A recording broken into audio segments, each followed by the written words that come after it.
Ang pagbabago ng klima ay nagdudulot ng pandaigdigang kawalan ng timbang sa mga tuntunin ng temperatura. Dahil dito, mayroon tayong mga taglamig na may abnormal na hamog na nagyelo at mas mainit na tag-araw. Gayunpaman, sa maraming rehiyon ng mundo, mayroon din tayong mas mainit kaysa sa normal na taglamig dahil sa pag-init ng mundo at pagpapanatili ng init na dulot ng mga greenhouse gas. Gayunpaman, may mga lugar sa ating planeta na ang temperatura ay natural na napakatindi. Para palagi naka-update, mag-subscribe na pindutin ang notification bell ng Suarez TV.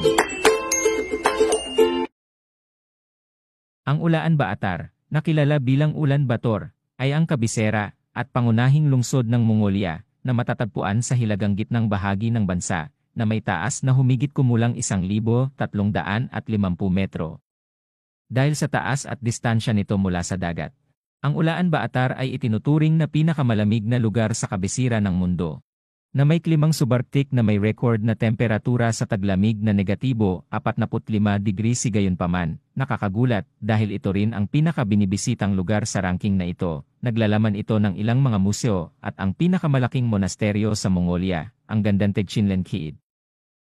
Ang Nur-Sultan ay naging kabisera ng Kazakhstan mula 1997 hanggang Marso 2019. Sa 6 na buwan